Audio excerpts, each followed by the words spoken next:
నమస్తే welcome to Telugu one health నేను రూపానాథళ్ళ ఈరోజు మనం వచ్చేసాము జేజే హాస్పిటల్స్ కండి.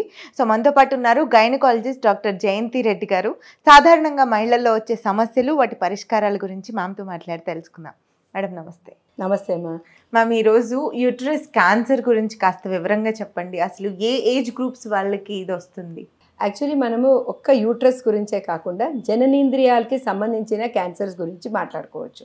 మనం జననేంద్రియాలు అంటే మనము జస్ట్ ఒక ఎగ్జాంపుల్ తీసుకుంటాము. ఓకే.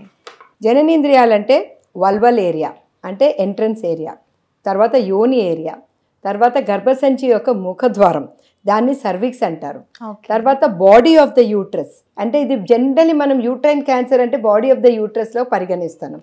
తర్వాత ట్యూబ్స్, ఈ రెండు ఫాలోపియన్ ట్యూబ్స్, తర్వాత ఓవరీస్, వీటన్నిటినీ కూడా మనం జననేంద్రియాల క్యాన్సర్స్ అంటాం. ఇది ముఖ్యంగా ఈ మధ్యకాలంలో రొమ్ము క్యాన్సర్ అంటే బ్రెస్ట్ క్యాన్సర్ కూడా దీంట్లోకే దాన్ని కలుపుతున్నారు. ఓకే.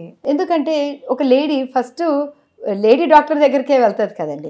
ఈవెన్ బ్రెస్ట్లో లంప్ ఉన్నా సరే, యూట్రస్లో ఇర్రెగ్యులర్ డిశ్చార్జ్ ఉన్నా సరే. సో మనకి తెలుసుకోవాల్సింది ఏ ఏరియాలో అన్నా క్యాన్సర్ రావచ్చు. నెక్స్ట్ క్వశ్చన్ ఏ వయసులో వస్తుంది అనేది. ఈ ఏ వయసులో అనేది ఒక్కొక్క డికేడ్ అంటే ఒక్కొక్క దశాబ్దంలో ఒక్కొక్క రకమైన క్యాన్సర్ వస్తుంటుంది. ఇప్పుడు మనం ఫస్ట్లోనే తీసుకున్నామంటే సార్కోమా బాట్రైడ్స్ అని చెప్పేసి 15 సంవత్సరం లోపలనే వచ్చే అవకాశం ఉంటుంది అన్నమాట. అది వెజైనా ఆ యోనిలోకి సంబంధించిన క్యాన్సర్స్. తర్వాత నెక్స్ట్ దశాబ్దంలో అంటే 10 సంవత్సరాల నుంచి 20 సంవత్సరాల మధ్యలో ఓవేరియన్ క్యాన్సర్స్ ఎక్కువ వస్తుంది. దాన్ని జర్మ్ సెల్ ట్యూమర్స్ అంటాం. సో ఈ ఓవేరియన్ క్యాన్సర్స్ అనేది ప్లూరిపోటెంట్. ఏ రకమైన క్యాన్సర్ అన్నా కూడా ఈ యొక్క అండకోశంలో రావచ్చు. ఎందుకంటే అండకోశంలో నుంచి మన జీవితం ప్రారంభం అవుతుంది కదా, అందులో నుంచి ఒక పిండమే తయారవుతున్నప్పుడు మన శరీరంలోని ఏ భాగానినన్నా ఇది మిమిక్రీ చేసి తయారు చేస్తుంది అనమాట. So second decade of life అంటే సెకండ్ దశాబ్దంలో ఇది జర్మ్ సెల్ ట్యూమర్స్ ఎక్కువగా వస్తుంది, అంటే యంగ్ గర్ల్స్కి వస్తుంటుంది అనమాట. తర్వాత నెక్స్ట్ డికేడ్లో serous cells tumours, epithelial tumours అనుకుంటూ గ్రాన్యులర్ సెల్ ట్యూమర్స్, అట్లా రకరకాల క్యాన్సర్స్ ఆఫ్ ద ఓవరీ ఉంటుంది. మరి ఓల్డ్ ఏజ్ లోపల వారికి మెనోపాజ్ అయిన తర్వాత వాళ్ళకి ఇంకొక రకమైన క్యాన్సర్ రావచ్చు. మనం నెక్స్ట్ ఈ యోని యొక్క క్యాన్సరు, తర్వాత ఈ ఎంట్రన్స్ అంటే వల్వల్ క్యాన్సర్స్, ఇది ముఖ్యంగా ఈ 40-50 ఇయర్స్ ప్రాంతంలో వస్తుంటుంది. ఈ యొక్క గర్భసంచి ముఖద్వారానికి వచ్చిన క్యాన్సర్స్ 40 సంవత్సరాలు 35 నుంచి 45 సంవత్సరాల మధ్యలో వస్తుంటుంది. మరి గర్భసంచి యొక్క బాడీ మెయిన్ కార్పస్ అంటాం అన్నమాట. అది ఈ మధ్యకాలం మనం ఎక్కువగా చూస్తున్నాం ఎండోమెట్రియల్ క్యాన్సర్స్ అనమాట. యూట్రైన్ క్యాన్సర్స్ అంటే మనం అనుకునేది ఎండోమెట్రియల్ క్యాన్సర్స్. ఇంతకుముందు మనము సర్వైకల్ క్యాన్సర్స్ ఎక్కువగా చూసేవాళ్ళం, అంటే గర్భసంచి యొక్క ముఖద్వారానికి కలిగే క్యాన్సర్స్ ఎక్కువగా చూసేవాళ్ళం. కానీ ఈ మధ్యకాలంలో లైఫ్ స్టైల్, ఆ జీవన శైలి అనేది మారిపోయి తర్వాత ఈ పాలిసిస్టిక్ ఓవరీస్ ఎక్కువ అవ్వడం, జీవన శైలి వల్ల పాలిసిస్టిక్ ఓవరీస్ ఎక్కువ అవ్వడం, ఇర్రెగ్యులర్ బ్లీడింగ్ రావడం, హైపర్ప్లేసియా రావడం, వీటి వలన మనము చిన్న వయసు అంటే 35-45 సంవత్సరాల లోపలే ఈ యొక్క గర్భసంచి యొక్క బాడీలో క్యాన్సర్స్ చూస్తున్నాం. ట్యూబల్ క్యాన్సర్స్ అనేది చాలా రేరు ఫాలోపియన్ ట్యూబ్స్లో ఉండేది. సో ఇలాగా ఈ జననేంద్రియాల్లో ఏ వయసులో అయినా క్యాన్సర్స్ రావచ్చు. ఈ యూట్రస్ క్యాన్సర్, గర్భసంచి క్యాన్సర్ ఇవి రావడానికి రీజన్స్ ఏంటి మ్యామ్? లైఫ్ స్టైల్ చేంజ్ అయినా? ఇది యూట్రస్ లోపల వచ్చే క్యాన్సర్ ముఖ్యంగా లైఫ్ స్టైల్ చేంజ్, వాళ్ళకి హార్మోన్స్ ఎక్కువ అవ్వడము, ఇలాంటి ప్రాబ్లమ్స్. కానీ గర్భసంచి యొక్క ముఖద్వారానికి వచ్చే క్యాన్సర్ అంటే ఈ ఏరియాలో నుంచి వచ్చే క్యాన్సర్స్, వెజైనా అంటే యోని ద్వారా వచ్చే క్యాన్సర్స్, యోని లోపల వచ్చే క్యాన్సర్, వల్వా అంటే ఎంట్రన్స్ లోపల వచ్చే క్యాన్సర్, తర్వాత ఏనస్ అంటే వెనక మోషన్ మలద్వారం అక్కడి నుంచి వచ్చే క్యాన్సర్స్, ఇవి అన్నిటి కూడా ఒక వైరస్ ద్వారా వస్తుందన్నమాట. Human papilloma virus. ఈ హ్యూమన్ ప్యాపిలోమా వైరస్ ఫస్ట్ చిన్న పాలిప్ తయారవుతుంది. మరి అది కొన్ని సంవత్సరాలుగా అంటే ఫస్ట్ ఎప్పుడు కనుక వాళ్ళకి ఈ యొక్క సెక్షువల్ యాక్టివిటీ స్టార్ట్ అవుతుందో అప్పటి నుంచి ఈ యొక్క వైరస్ లోపలికి వెళ్ళిపోతుంది. చాలా మందికి అది ఆటోమేటిక్గా బాడీనే దాన్ని నిర్మూలిస్తుంది. కానీ కొంతమందికి పర్సిస్టెంట్ ఇన్ఫెక్షన్ ఉంటుంది. ఆ పర్సిస్టెంట్ ఇన్ఫెక్షన్ ఉన్న వాళ్ళకి చిన్నగా మరి వేరే ఇన్ఫెక్షన్స్ ఉంటే కూడా ఇది ఎక్కువయ్యి వాళ్ళకి క్యాన్సర్గా అయ్యే అవకాశం ఉంటుంది. ఇన్ఫెక్షన్ వచ్చినప్పటికీ క్యాన్సర్గా తయారయ్యేదానికి దానికి కొంచెం వ్యవధి ఉంటుంది అన్నమాట. 10 సంవత్సరాల నుంచి 15-20 సంవత్సరాల వరకు ఆ గ్యాప్ ఉంటుంది. అంత లోపల దాంట్లో చిన్న చిన్న మార్పులు జరుగుతూ ఉంటుందన్నమాట. అది ముఖ్యంగా దీనివల్ల. తర్వాత ఈ అండకోశాల నుంచి వచ్చే క్యాన్సర్స్ ఏ టైంలో అన్నా ఎప్పుడన్నా రావచ్చు. అది ఓవరీ ప్లూరిపోటెంట్ అంటే ఎలాంటి క్యాన్సర్నైనా తయారు చేయగలది. ముఖ్యమైనది ఏంటంటే ఈ ఓరల్ కాంట్రసెప్టివ్ పిల్స్ అంటారు కదా, ఓరల్ కాంట్రసెప్టివ్ పిల్స్ కొంతమందికి ఈ ఓవేరియన్ క్యాన్సర్స్ని తగ్గించే అవకాశం ఉంటుంది.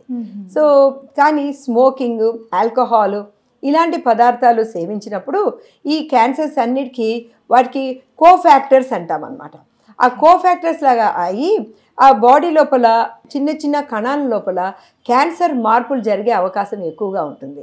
సో ఇవన్నీ కూడా కోఫ్యాక్టర్స్ ప్లస్ ఇటియోలాజికల్ ఫ్యాక్టర్స్ అంటే కారణాలు, ఇవి రెండు కలిసినప్పుడు ఈ క్యాన్సర్స్ తయారయ్యే అవకాశం ఎక్కువగా ఉంటుంది. ఓకే, ఈ క్యాన్సర్స్ వస్తున్నాయి అని సిమ్టమ్స్ ఏమైనా అర్థమవుతాయా మనకి? ఎస్, అది చాలా ఇంపార్టెంట్ క్వశ్చన్.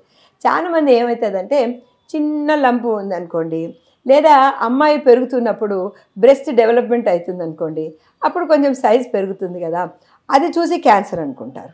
తర్వాత ఇంకొంచెం పెద్దగా అయినప్పుడు వైట్ డిశ్చార్జ్ వచ్చిందనుకోండి, అది క్యాన్సర్ అనిపిస్తుంది. సో ఇది ఎప్పుడు మనం భయపడాలి అంటే, ఎప్పుడు కనుక ఈ వైట్ డిశ్చార్జ్ 20 years తర్వాత 30 years తర్వాత ఈ వైట్ డిశ్చార్జ్ ఎక్కువ అవ్వడం, వైట్ డిశ్చార్జ్ లోపల రక్తం కణం అంటే రెడ్ డిశ్చార్జ్ కనిపించడం, ఓకే, అంటే రక్తస్రావం కూడా కొంచెం కొంచెం ఆ వైట్ డిశ్చార్జ్లో ఉంటుందన్నమాట. ఇవి రెండు కలిసి వచ్చినప్పుడు అప్పుడు మనము భయపడవలసిన అవసరం ఉంటుంది. ప్లస్ ఇంకొక విషయము స్మెల్, ఒఫెన్సివ్ డిశ్చార్జ్ అనమాట. ఆ దుర్గంధం వస్తూ ఉంటుంది అనమాట. ఎప్పుడు కనుక క్యాన్సర్ సెల్స్ ఉన్నాయనుకోండి, ఆ క్యాన్సర్ సెల్స్ వల్ల ఏమవుతుందంటే అక్కడ లోకల్ ఇన్ఫెక్షన్ ఉంటుంది. సో అది నెక్రోటిక్ సెల్స్ అంటే వెళ్ళిపోయే సెల్స్ కదండి, పాడైపోయిన సెల్స్ అక్కడ ఉంటుంది, దాంట్లోకి ఇన్ఫెక్షన్ వస్తుంది. ఆ ఇన్ఫెక్షన్ వల్ల దుర్గంధం ఉంటుంది. So carcinoma cervix, vagina, vulva ఉంటే వాళ్ళకి వైట్ డిశ్చార్జ్ చాలా దుర్గంధంతో వచ్చేది కూడా ఉంటుంది. తర్వాత ఇర్రెగ్యులర్ బ్లీడింగ్స్ అంటే మనకి నార్మల్గా నెలసరి వచ్చినప్పుడు ఒక 4-5 రోజులు పీరియడ్స్ వస్తుంది, మళ్ళీ ఒక 20-25 రోజులు రాదు, మళ్ళీ వస్తుంది కదండి. అలా కాకుండా మధ్య మధ్యలో వస్తూ ఉంటుంది అనమాట. మిడ్ సైకిల్లో బ్లీడింగ్ రావడం. అలా మిడ్ సైకిల్లో బ్లీడింగ్ రావడం అంటే లోపల ఏదైనా పాలిప్ అన్నా ఉండొచ్చు, ఏదైనా చిన్న క్యాన్సర్ అన్నా తయారవ్వచ్చు, లేదా ఫైబ్రాయిడ్ గడ్డన్నా ఉండొచ్చు. సో ప్రతిదీ కూడా మనము క్యాన్సర్ అని వెంటనే మనం భయపడని అవసరం లేదు. సో ఇది ఒకటి సిమ్టము. కొంతమందికి ఏమవుతుందంటే భార్యాభర్తలు కలిసినప్పుడు వాళ్ళకి రక్తం రావడం, రక్తస్రావం జరగడం అనేది జరుగుతుంది. ఇది ఎస్పెషలీ ఈ యొక్క సర్వైకల్ క్యాన్సర్లో మనం చూస్తూ ఉంటాం. సో ఇలాంటి సిమ్టమ్స్ ఏమైనా ఉంటే, ఫస్ట్ సిమ్టమ్స్ అన్నమాట, ఇలాంటి సిమ్టమ్స్ ఏమైనా ఉంటే వెంటనే డాక్టర్ని సంప్రదించి మనం ఇలాంటిది ఏమైనా ఉందని తెలుసుకోవాలి. ఎస్పెషలీ ఎండోమెట్రియల్ క్యాన్సర్స్లో కూడా ఇలాగే వస్తుంది. ఫాలోపియన్ ట్యూబ్ క్యాన్సర్స్లో ఏమైతే సడన్గా ఒక ఫ్లో ఆఫ్ లిక్విడ్ వచ్చేస్తుంది అనమాట. తర్వాత వాళ్ళకి కూడా బ్లీడింగ్, ఇర్రెగ్యులర్ బ్లీడింగ్ అనేది రావడం అనేది జరుగుతూ ఉంటుంది. అన్ని క్యాన్సర్స్లోకి ఓవేరియన్ క్యాన్సర్స్ మనం లేట్గా కనుక్కుంటాం. ఎందుకంటే దానివల్ల ఆల్మోస్ట్ స్టేజ్ 3 అలాగా వెళ్ళిన తర్వాత మనకి సిమ్టమ్స్ వస్తాయి. అంటే కడుపు ఉప్పిపోవడము, మన జీర్ణం కాకపోవడము, వాళ్ళకి నొప్పి రావడము, ఇర్రెగ్యులర్ పీరియడ్స్, ఇలాంటివన్నీ సిమ్టమ్స్ అనేది చాలా లేటుగా కనిపిస్తుంది ఓవేరియన్ క్యాన్సర్స్లో. సో కానీ ఇవన్నీ క్యాన్సర్స్ మనము తొందరగా కనుక్కోవాలి అంటే ప్రతి సంవత్సరం 30 సంవత్సరాల తర్వాత పెళ్ళైన తర్వాత ప్రతి ఒక్కరు కూడా, ప్రతి స్త్రీ కూడా ప్రతి సంవత్సరము ఒక ప్యాప్స్మియర్ చేయించుకోవాలి.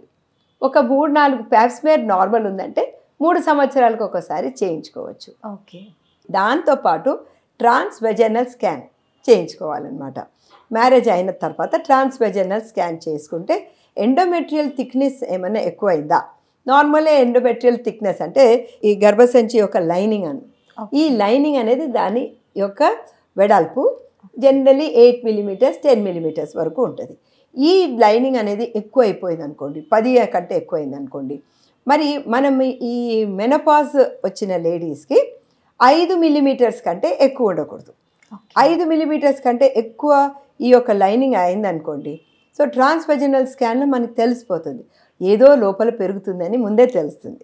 సో మనకి ఆ పోస్ట్ మెనోపాజల్ అంటే మెన్సెస్ ఆగిపోయిన తర్వాత 1 ఇయర్ వరకు మెన్సెస్ రాలేదు అంటే అది మెనోపాజ్. ఆ 1 ఇయర్ తర్వాత మళ్ళీ బ్లీడింగ్ స్టార్ట్ అయిందంటే దాన్ని పోస్ట్ మెనోపాజల్ బ్లీడింగ్ అంటాం. సో అలాంటి వాళ్ళకి కూడా ట్రాన్స్వెజనల్ స్కాన్ చేసి తొందరగా మనం తీసుకోవచ్చు. అంటే మనం రొటీన్గా చేసామనుకోండి, ఆ బ్లీడింగ్ స్టార్ట్ కాకముందు అరే ఈమెకు ఎందుకు ఈ ఎండోమెట్రియం 10 మిల్లీమీటర్స్ కంటే ఎక్కువ ఉందని మనం సస్పెక్ట్ చేసి మనం వాళ్ళకి టెస్ట్ చేయొచ్చు. అదే ఓవేరియన్, ఇదే స్కాన్తో ఓవేరియన్ స్కానింగ్, ఓవరీకి కూడా ట్రాన్స్వెజనల్ స్కాన్ చేస్తే మనకి తొందరగా అర్థమవుతుంది ఏమైనా పెద్దగా చిన్న సిస్ట్ తయారవుతుందా, దాంట్లో గడ్డ తయారవుతుందా అనేది మనకి తెలుస్తుంది. So by doing a pap smear, then by doing a scanning, transvaginal స్కాన్తో మనం తొందరగా పట్టుకోవచ్చు. ఓకే. ఇదే కాకుండా హెచ్పివి వైరస్ టెస్ట్ చేసుకోవచ్చు అనమాట. అది కూడా ప్యాప్స్మియర్తో పాటు హెచ్పివి వైరస్ చేసుకొని, ఈ హెచ్పివి వైరస్లో కూడా కొన్ని డేంజరస్ స్పీషీస్ ఉంటాయి. సో మనం 16, 18, 31, 35, 45 అట్లా కొన్ని స్పీషీస్ ఉంటాయి అన్నమాట. 9 రకాలది ఉంటుంది అనమాట. దాంతో ఎక్కువ క్యాన్సర్ వచ్చే అవకాశం ఉంటుంది. ఓకే. సో మనం హెచ్పివి టెస్ట్ ప్యాప్స్మియర్తో పాటు చేసుకుంటే మనకు తెలుస్తుంది. Okay, thank you ma'am.